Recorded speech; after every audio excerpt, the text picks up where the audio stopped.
What's good, people? How's it going? Welcome back to the channel. If you guys are new here, please do subscribe down below, smash a like, hit the bell. Those things help out a lot. YouTube does notify people when we upload, so just make sure you hit that bell. Anyway guys, today we got a dope episode for you because it's all about curing. We all know that curing is an art, and you need to perfect that art so you can get the perfect flavor and potency. You've worked hard to grow a potent and flavorful crop, right? But now what? You gotta dry and cure, and you gotta do it properly. So I'm gonna give you my tips to curing so that you can keep your hands out of the cookie jar and get an awesome final product. Now before we get into that guys, big love to everyone who's supporting on Patreon. You guys friggin' rock. We got a lot of free stuff going on over there, so if you ain't part of the Patreon fam, join up with the I Can fam, man. What you doing? You're missing out. And plus, today's episode is sponsored by Mars Hydro. We've actually got a dope giveaway running right now for Black Friday. All you gotta do is drop a comment on the video from yesterday and you'll be entered and you could win a dope Mars Hydro light. This awesome stuff, man. So smash the like button for that and let's get into today's episode.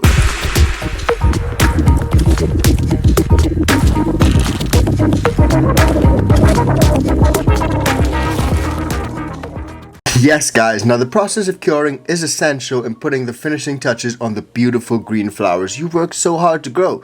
Proper curing and storage of your finely crafted buds will make or break your finished product. So what exactly does curing do? Well, curing allows the chlorophyll which is still present in the plant, which smells like grass or hay, not good, to break down, and that actually leaves behind the strange unique flavor and aroma. Potency is increased during the curing process as cannabidiol or CBG in the flower continues to metabolize into THC. Curing also optimizes the moisture level in the flowers to prevent mold and other pathogens from thriving. So when exactly should I start to cure my flowers, Matt? Well guys, settle down. Your months of hard work in the garden have paid off and your crop is almost ready to go. Your plants are harvested and the nugs are trimmed and dried. The next steps that you take will determine not only the potency of your flower, but its essence, flavor, and its aroma. Now the first step in properly curing your flowers is to make sure your flowers are properly dried. You want dry flowers going into the cure, not moist or wet flowers at all. I've actually done a whole video on drying, so be sure to check it out. And I've also done a video on trimming, so if you want to find out some trim tips, then definitely check that out. Now some of you may know, when a plant is harvested, you'll actually lose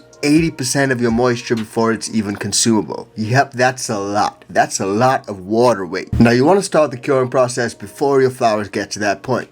Ideally, you want your flowers to be around 30 to 35% moisture, a fraction of their original wet weight pretty much. You don't want it to be super wet. Any more moisture than that and you do risk the development of mildew, mold, bud rot, all those things once it's sealed in an airtight environment. If you dried your flowers too long or at too high of a temperature, you may need to rehydrate them a bit. And I've actually done a video recently showing you guys how I rehydrated my flower and it worked perfect. Perfect.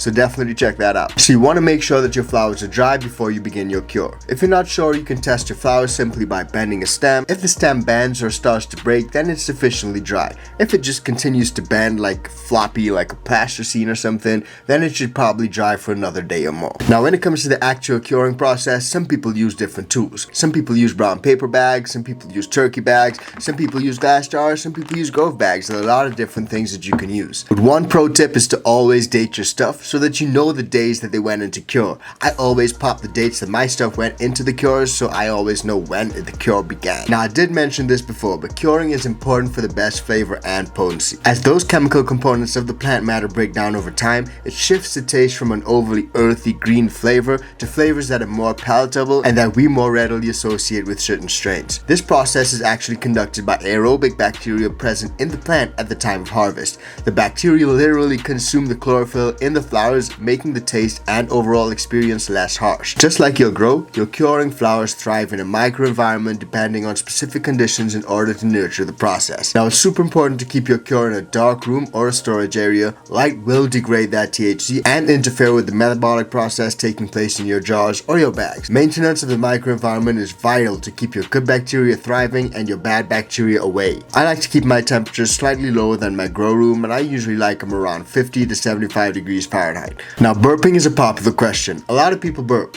When I use the jars, I burp. If I'm in the Grove bags, I don't. That means after allowing the metabolic process to work, periodically open those jars to let out the built up carbon dioxide and the moisture that the flowers have shed. Now every grower has their own schedule of burping and they all vary great. For flowers that are in the right humidity zone, you should burp them daily for about 30 minutes. Sometimes I do it for less time. Everyone has an opinion all the time, but 30 minutes is usually sufficient to expel the gases and allow the microenvironment to return to an acceptable RH. You can even pop a little RH humidity meter or hygrometer into your jar so you can always tell the exact humidity that's in there. Now speaking of humidity, the best humidity level for curing your flowers is also important. You should try to keep the relative humidity above 55%. Below that and your flowers don't have the moisture required to allow the metabolic process to continue. If your RH is over 70%, then you may need to bring that RH down a bit.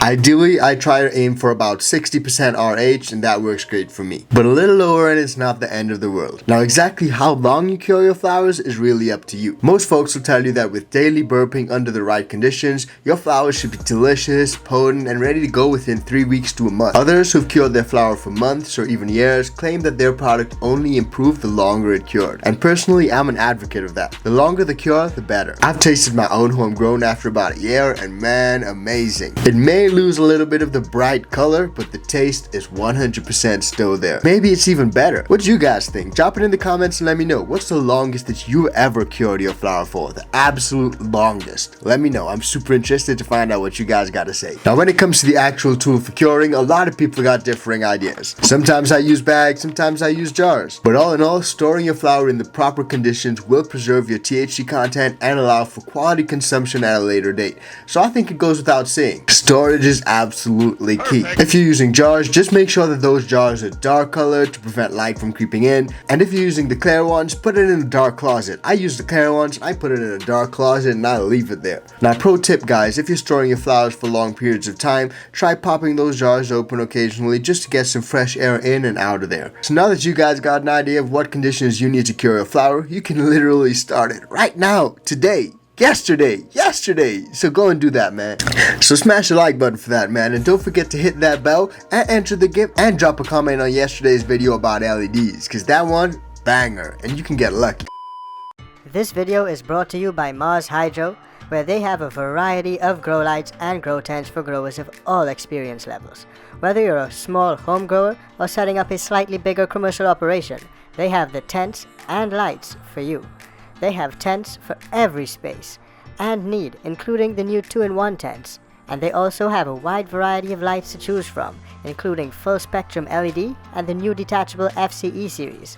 Links to all of the products that we use on this channel, including the Mars Hydro grow lights, are in the description below.